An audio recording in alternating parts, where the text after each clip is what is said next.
রঙে ফুলে ফুলে সেজে ওঠে তাই নয়, সেই রং মানুষের মনকেও রঙিন করে তোলে, মনে প্রেম আসে। আসুন আমরা আবারও একটা শ্রুতি নাটক শুনে নিই। নাটক বিরোহী বসন্ত, রচনা ও নির্দেশনা রথীন চ্যাটার্জি। নমস্কার। শৈলী আয়োজিত বসন্ত উৎসবের এই সুন্দর সাংস্কৃতিক সন্ধ্যায় সকলকে জানাই একরাশ রঙিন শুভেচ্ছা। চারুশ্রুতির পক্ষ থেকে আজ আমাদের নিবেদন শ্রুতি নাটক বিরোহী বসন্ত, কলমে ও নির্দেশনায় রথীন চ্যাটার্জি, অংশগ্রহণে শম্পা দাস, রথীন চ্যাটার্জি ও আমি মনিকা দাস। শুরু করছি আজকের শ্রুতি নাটক বিরোহী বসন্ত।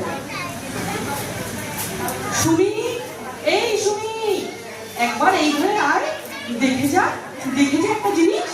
কি হয়েছে, ডাকছো কেন?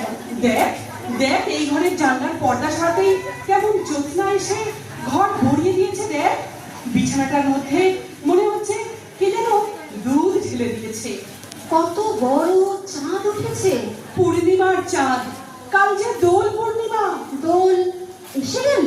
হ্যাঁ রে, এই দোলে কত আনন্দ হতো, তোর মনে আছে? মা দেখো দেখো, ওই দেখো নেড়াপোড়া হচ্ছে, আগুনটা কত দূর উঠেছে দেখো।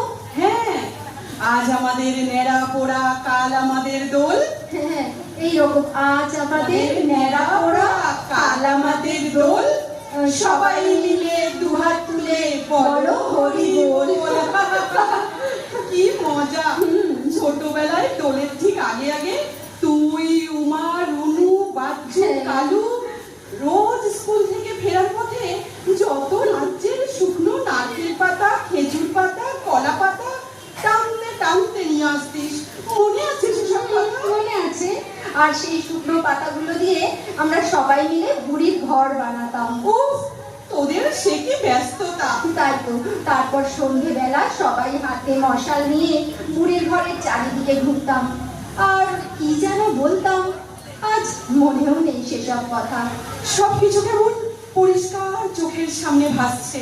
আমরা সবাই মিলে আগুন দিতাম বুড়ির ঘরে, দাও দাও করে জ্বলে উঠত বুড়ির ঘর।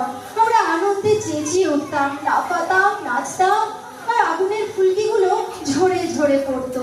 অবাক হয়ে দেখতাম কখন যে ওই আগুনের ফুলকি জীবনের ঘর পুড়িয়ে দিল বুঝতেও পারিনি। সুমি,